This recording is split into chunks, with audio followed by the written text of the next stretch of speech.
আমি যেহেতু জিয়া রহমানের হানা ভোটের পুলিং এজেন্ট ছিলাম, জাগদল করেছি, অদ্যাবধি চলছে আমার রেলগাড়ির জীবন। তাহলে যখনই করি আমার কোনো চাওয়া পাওয়ার আসে, তখনই করি হয়তো দেখা যায় যে লিডারের বউকে দেওয়া হইলো, অমুককে দেওয়া হলো। কেন? আমার পাওনাটা আমাকেই দিতে হয়।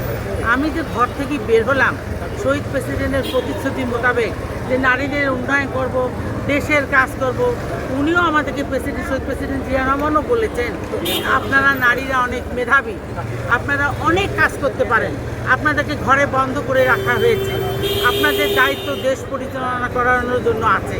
অতএব আপনারা জাতীয়তাবাদী দলে যোগদান করেন এবং আপনারা দেশের কাজ করেন, মেয়েদের উন্নয়ন করেন, ভোটের অধিকার ফিরিয়ে দেন, নারীদের নির্যাতন যে শিকার হচ্ছে তার প্রতিবাদ করেন। আমরা এই প্রতিশ্রুতি মোতাবেকই ঘর থেকে বের হয়ে আসছি। তাহলে যদি আমি উন্নয়নমূলক কোনো কাজ করতে যাই, তাহলে কিন্তু আমার একটা পাওয়ার লাগবে। ওই আমাকে জোৎস্নাপা বলে হয়তো সামান্য কোনো করতে পারলো, কিন্তু বড় কোনো আমার এলাকার উন্নয়ন, দেশের উন্নয়ন, মেয়েদের উন্নয়ন করতে গেলে একটা পাওয়ারের দরকার। তা আমি থাকবো, আমি পাওয়ার পাবো না, তাহলে তো কী কেমন হলো? তাহলে আমাকে ডিপ্রাইভ করা হবে, তাই না? এই জন্য আমি প্রধানমন্ত্রীর কাছে আকুল আবেদন রাখছি যে উনি আমাকে 17 বছর দেখছেন, সবসময় ভার্চুয়াল মিটিংয়ে ওনার সাথে কথা হয়েছে, সব মিটিংই দেখেছেন। এই জন্য আমি চাচ্ছি আগামী দিনে যে রংপুরের সংসদ সদস্য সংরক্ষিত আছে, ওই সংরক্ষিত আসনে আমি এমপি হিসাবে আমাকে দেখতে চাই। এটা আমার দাবি প্রধানমন্ত্রীর কাছে। ওই দেখুন ঘর ভর্তি দেখুন, আমি এইটাই বললাম যে যত দেখুক, সবাই জমা দিয়েছে, পরিবেশটাও দেখুক, এটা ওদের মনেরও সাহস বাড়ুক, নারীরা অবশ্যই আগায় আসবে। আমরা নারীদেরকে নিয়েই তো কাজ করি। আমি মরে যাব, আমার পরিপ্রেক্ষিতে কেউ আসবে না? অবশ্যই আসবে। এটা আসার দরকার ছিল, আসছে। কিন্তু বিগত দিনে যেহেতু পরীক্ষিত সৈনিক, আমি জিয়ার সৈনিক, বেগম খালেদা জিয়ার সৈনিক, সেহেতু এটা আমার দাবি। আর মির্জা আলম স্থান হলো আমার এলাকার, এবং আমার বাসা, ওনার বাসা 400 গজ আগাপিছা।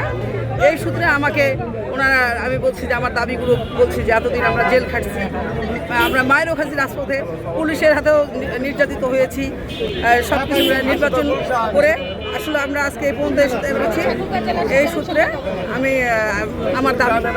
ভাই, এটা হচ্ছে ভাগ্যের ব্যাপার। এটা হচ্ছে ওনারা যাকে যোগ্য মনে করেন তাকে ওনারা দিবে, সেটাতে আমার কোনো ইয়ে নেই।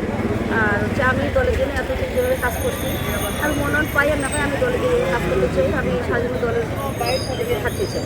আমি ভিতরে ঢুকে দেখলাম পর্যায়ক্রমে এক এক করে প্রশ্ন করা হচ্ছে, এক এক করে তাদেরকে বিভিন্ন রকম এমপি প্রার্থী যোগ্যতা হিসেবে প্রশ্ন করা হচ্ছে। এটা খুব ভালো। সময় নিয়ে আমাদের প্রধানমন্ত্রী উনি এত সুন্দর করে এতগুলো প্রার্থী সবাইকে স্পেসিফিকভাবে এক একজন করে প্রশ্ন করে যে সময় দিচ্ছে, এটা আমি মনে করি এটা আমাদের জন্য অনেক বড় পাওয়া। কি বই বা না হয় আসলে আমাদের আফসোস নেই, কিন্তু আমাদেরকে যে উনি প্রশ্ন করেছে, আমাদের নাম করে আমাদেরকে ডেকেছে, এটাই অনেক বড় পাওয়া আমাদের কাছে। যেভাবে করেছি এতদিন ঠিক ওইভাবেই করবো। জেল খাটতে হলে আবারও জেল খাটবো ইনশাল্লাহ। ভালোবাসি।